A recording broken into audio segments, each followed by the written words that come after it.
Bora mergulhar num dos maiores paradoxos da história do ocultismo.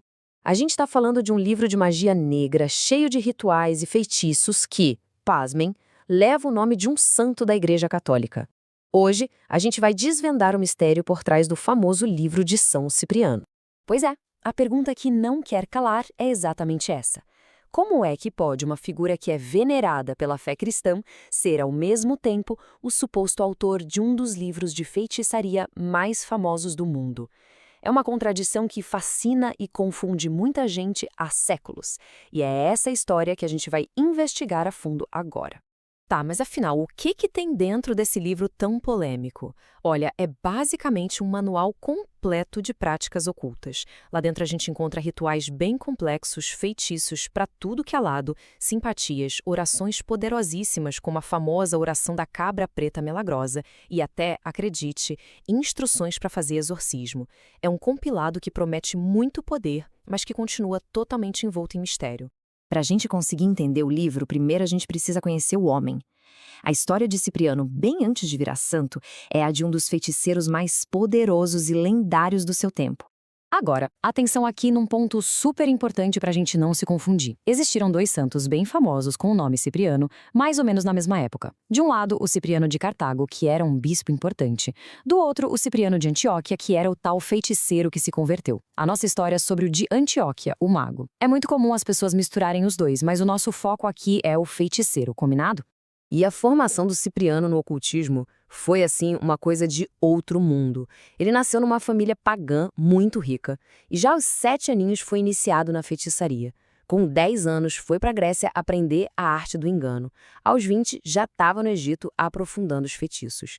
E o auge da jornada foi aos 30, na Babilônia, onde a lenda diz que ele estudou com a poderosíssima bruxa de Évora, que teria deixado todos os seus manuscritos para ele.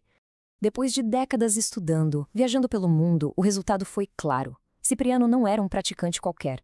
Ele era um mestre, um nome que causava respeito e, principalmente, muito medo por onde passava. A reputação dele como um mago de poder imenso era simplesmente incontestável. E aí, quando ele estava no auge do seu poder, algo totalmente inesperado aconteceu. A vida do maior feiticeiro de Antioquia estava prestes a sofrer uma reviravolta daquelas. E tudo por causa de uma jovem mulher e da sua fé que parecia inabalável. Essa parte da história parece até roteiro de filme.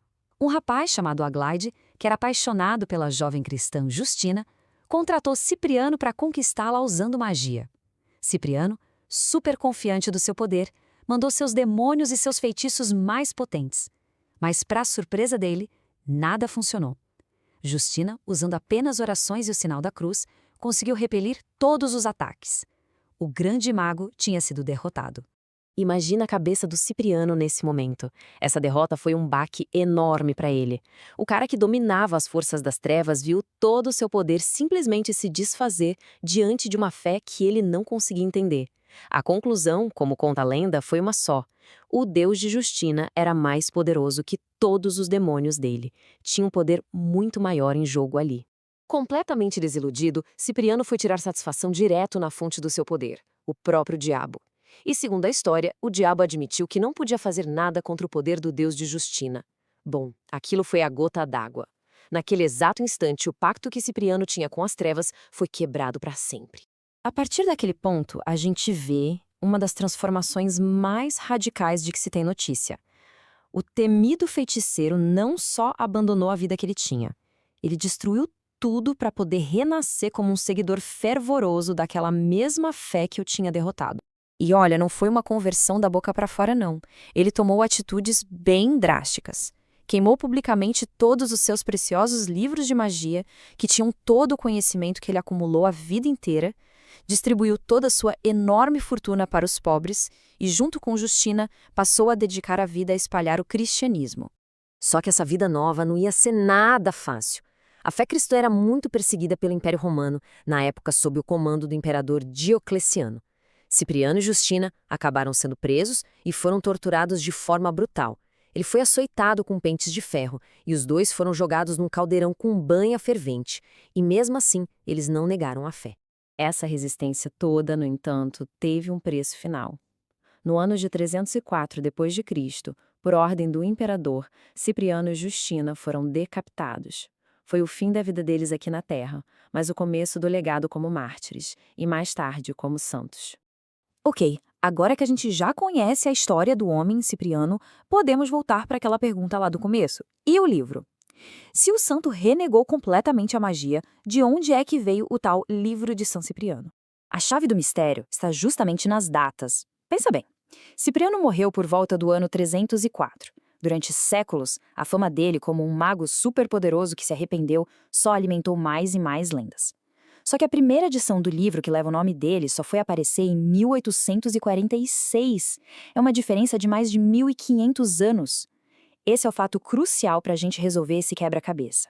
E é essa diferença de tempo absurda que nos leva a uma palavra um pouco complicada, mas que explica tudo: pseudoepigrafia. O que é isso? É basicamente a prática de escrever um texto e atribuir a autoria a uma figura histórica famosa para dar mais peso, mais credibilidade para a obra. Imagina associar um livro de feitiços a um ex-feiticeiro tão poderoso quanto Cipriano era, de uma baita estratégia de marketing para a época. Então, o ponto crucial é este: o verdadeiro Cipriano, o personagem histórico, não escreveu o livro. Muito pelo contrário. O ato mais famoso dele depois da conversão foi justamente queimar os próprios manuscritos de feitiçaria.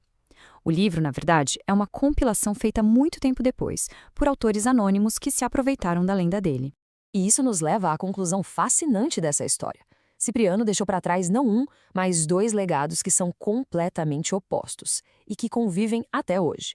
E aqui a gente vê essa dualidade de forma bem clara. Para a Igreja Católica, São Cipriano é o maior exemplo de redenção, um mártir que morreu pela fé. Já para o mundo do ocultismo, ele é o mestre feiticeiro, o autor lendário de um dos livros de magia mais procurados da história. É o mesmo homem, mas que se tornou dois símbolos totalmente antagônicos. E a gente termina com essa reflexão. A história de São Cipriano nos obriga a pensar: o que realmente tem mais impacto com o passar do tempo? São os fatos que a gente consegue comprovar da vida de uma pessoa, ou é a força de uma lenda tão poderosa que continua a fascinar, inspirar e até assustar as pessoas até hoje? Fica aí a questão para a gente pensar.